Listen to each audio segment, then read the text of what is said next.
Hey guys, it's Carrie Pena. Thank you so much for joining us today. And in studio with us, Alisa Glutz, the creator of Color My Credit. Alisa, how are you? Hello, beautiful Carrie. You have a really cool story to share. We're going to talk about how you have dedicated yourself to helping people understand and clean up their credit in just a minute. But first, I want to talk a little bit about your backstory because you have a really interesting journey as to how you got to where you are today. You were living in LA. You were an executive for HBO and a producer for ABC's Politically Incorrect with Bill Maher. So you were in the scene. Oh, yes. And what happened next?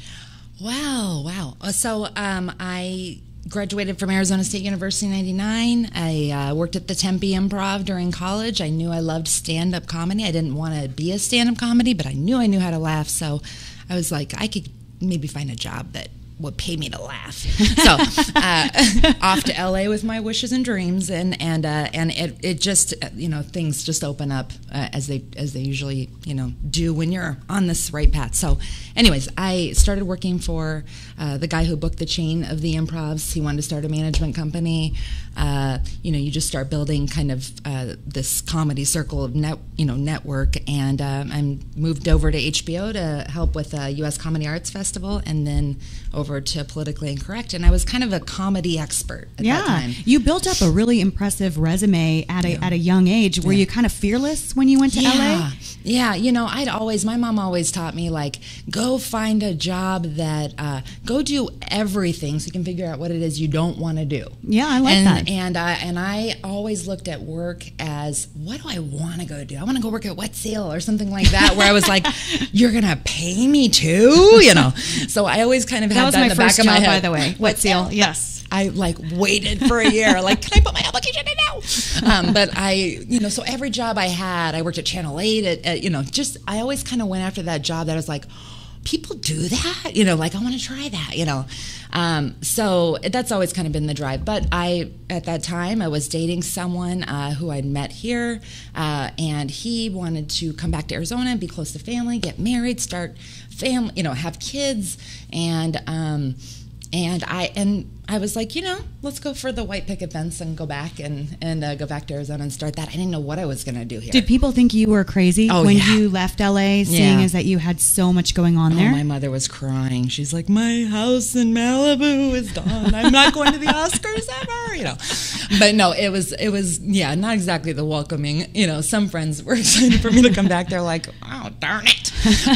But no, it was good. And I had 2 beautiful babies. I had gone through, that's a whole other story, but I went through a tumor. I went through radiation. I went through September 11th in LA. My husband had lost his previous girlfriend to cancer too. So there was a lot going on. A lot of life experiences at a young age. Yeah, 22 at that point. You recently went through a divorce. Right. And the interesting part of what has happened since is that you have really found this new chapter in your life. Yeah. And how did the credit part of this equation come to life? Well, he's an awesome person. I won't even say anything negative because we have 2 awesome, amazing children from it. But we've been together 16, almost 17 years. Kind of fell apart, and I ended up moving out of the home in October. The funny thing is in the end of January, really kind of going through I've always been a pretty positive, strong, go-getter. But I was broken. I was just broken down. And I remember sitting in my church parking lot going, you gotta be kidding. Like, how am I at this point in my life? I'm almost 39, and I didn't ever want to be divorced, and I could not do anything to make it work. And I'm like, I need to just start surrounding myself with solid women that I can be empowered by, that I can empower, that I can, really kind of the Viktor Frankl method of turning yourself away from your inner self and start serving others. And so I'm like, I'm going to start a secret Facebook group.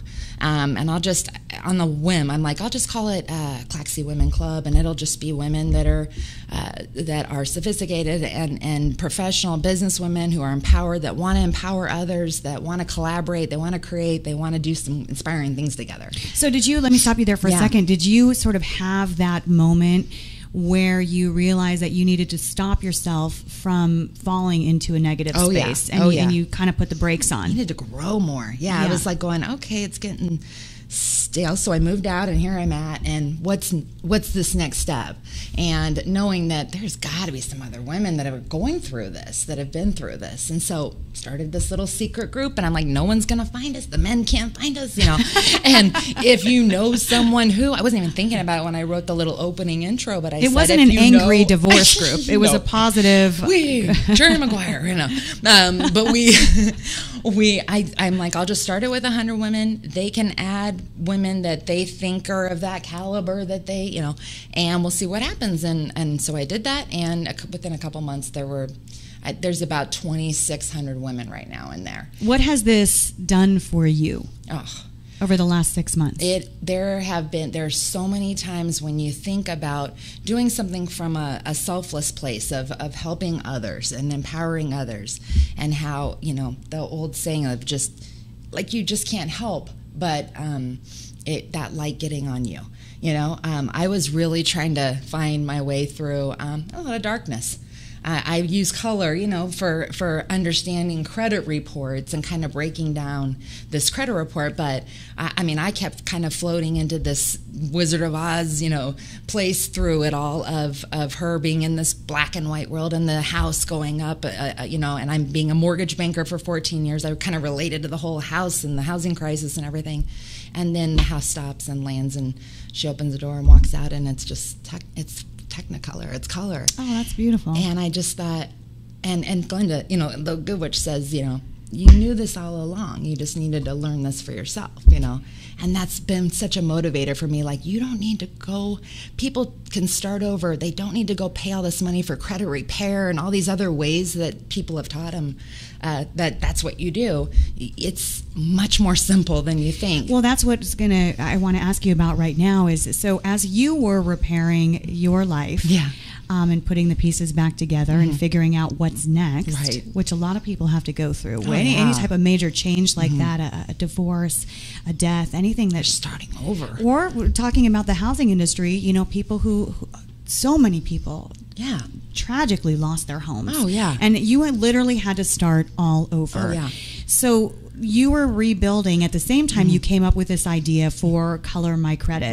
Right. And tell me about that and what it is. Well, there's been a lot of different little things through the years. I've been in this business since 2002. 2003 was like the largest year for loan origination. So I came into the market at the right time. Stand-up was fading out, housing was fading in, and I just launched into it. And so in 2003, that was the first year we all got to see our credit reports, but we didn't need them.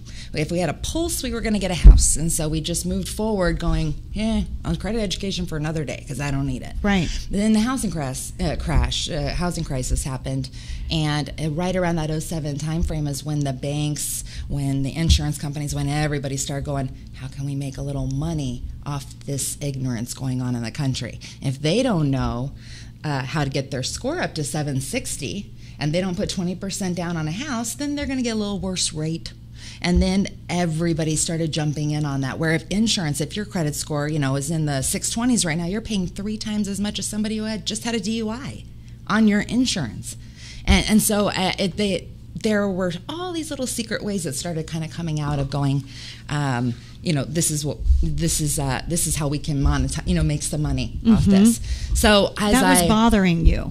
You saw that from the inside. As you were mainly a mortgage broker. I was a mortgage broker until 2007. Then every brokers kind of started merging out. I'm a mortgage banker now. Okay, we kind of work the same way. So you know the way the industry works. And thousands of people I've helped over the last 14 years get into homes, and every one of them looking at credit reports, going, "Wow, if they just paid that debt down $40." Because a bad credit score really holds a lot of people hostage.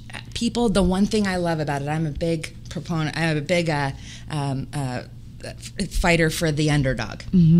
And the best part about credit is you can be, right now, working at Taco Bell and making minimum wage and have a better credit score than Bill Gates. So what do people need to do? What do you think is the biggest mistake that people make when it comes to their credit? thinking that whatever happened in their past is there to stay. Here's the best part about credit and coloring. Yes, I'm coloring, and yes, it's nice that the country has made it to where coloring books are a little bit more accepted as an adult activity for stressless activity. But there's a method. I actually there's a trend right now. It's like a big trend, right? I see people posting about how they love coloring. Yeah, that was so nice. I'm like, thank you. Thanks for teaching people that it's okay. And then I add in the education part. Right. My whole thought was, gosh, what was the first thing I remember learning? Coloring.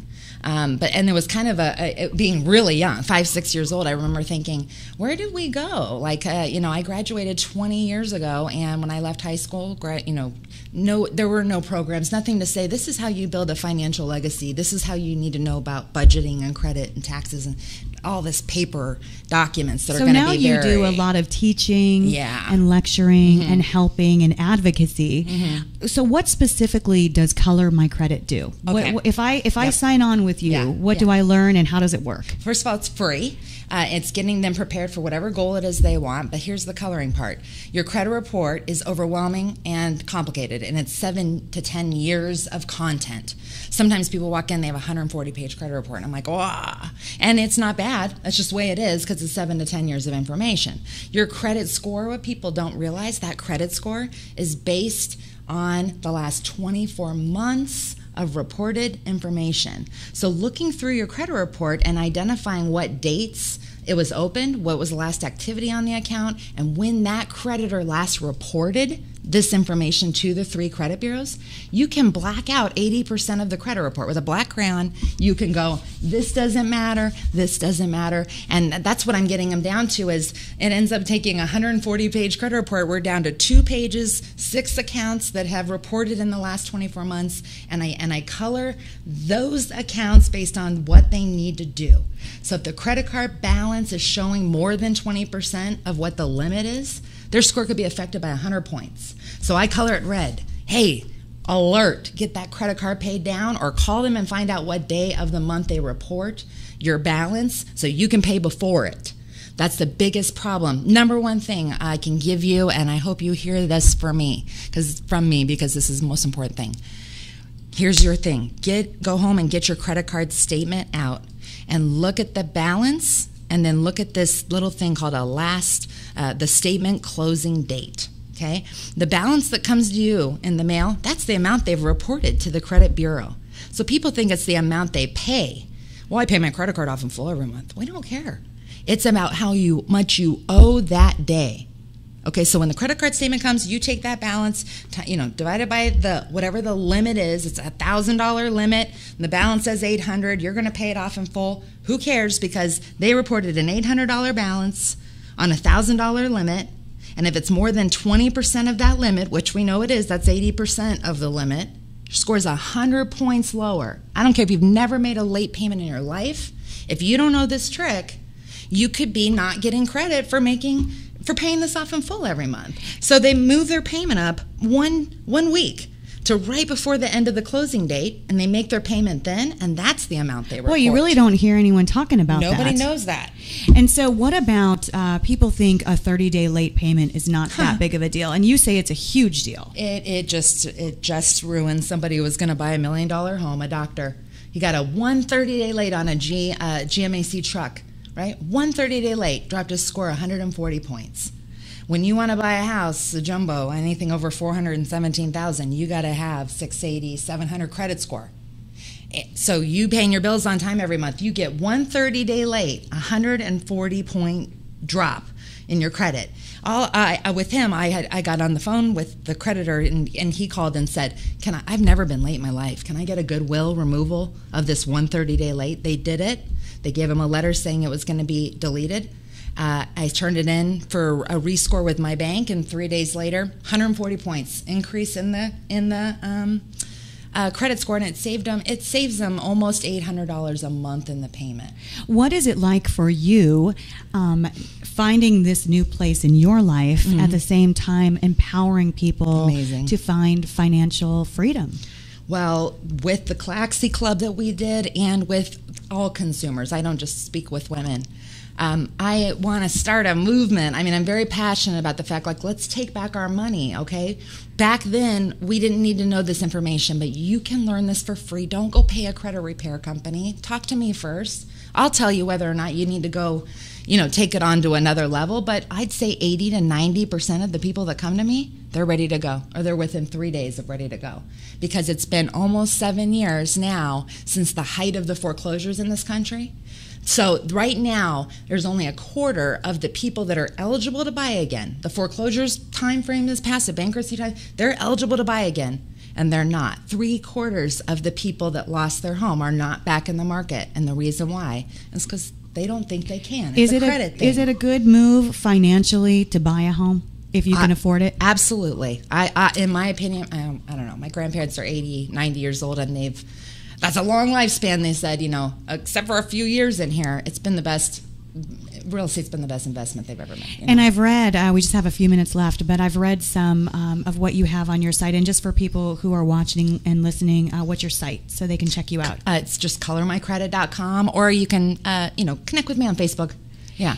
So I read that you have helped some people who have come out of homelessness. Oh, yeah. So really extreme stories where you Those go are my in. favorite. and how does that make you feel? I mean, I can't even tell you. I've made a lot of money in this business. I've had a lot of success. We started with Politically Incorrect, a lot of awesome success that people think is great. And there is something missing. And when you have a significant impact on people's life and teaching agents how to help clients get into homes again, we were there to watch them lose it. Let's get them back home again. And getting that significance, that impact, that's all the success you ever need in life, For people who may be today going through something, like you talked about that moment when you were sitting in your church parking lot and not sure what was going to happen next. What is your advice? You are the only one that will change your life. You are it. You can't turn to someone else. You can't rely. I mean, of course, you have your spiritual, everybody has. But you have to make the choice, and you have to do it. And you have to quit blaming my ex-husband ruined my credit, my ex-wife, and going down this list. You make the impact. It's easier than you think. Don't overthink it. And the biggest thing, it's going to literally change the way you build your financial legacy, something to pass on in life. Congratulations, because you've built up something really cool with Color My Credit, and I see that you're doing a ton of speaking engagements. Trying. And so you're making your own dreams happen. You have something coming up real quick. Tell us about it. Yeah, this is huge, and please, I would love to see you there. We have a Color My Credit Expo that's coming to the Tempe Improv October 1st. You can buy tickets still online. I know there's not a whole lot of tickets left, and it's the only place you'll be able to purchase the book, the Color My Credit book, which has the best tips and tricks there is at that event until we actually publish it next year. Oh, so the it's the only time to get it. So you're in the process of publishing the book. Yeah. So people who aren't in Arizona can't show up. They can go online, check it out, and then get the book. You promise that it's pretty easy, though. Huh? Oh, I promise. Because I don't want to see like 700 pages that I got to go through. This isn't that for dummies stuff where we're like, that's a lot of writing still. This is visual pictures. This is colorful. I just use every tactic I can to try to get to people in a fun, smart, creative, artsy way, something that's different. We got to do things different. You're all about like empowering yourself and being smart about it. Listen, thank you so much. Thank you for the opportunity. Having you on the show. You are, even though you're not in comedy, you are a hilarious kind of girl. I love hanging around people like you. Thank you. Thanks for listening, everyone, and for watching us here today. You can see the show on my Facebook page at Carrie Pena or on our site, inspiredmedia360.com, and be sure to subscribe so you stay in touch with us, in the loop, and we always love to hear your feedback. Thank you so much. Today's show produced and engineered by Shannon Hernandez, brought to you by Inspired Media 360. Until next time, stay inspired.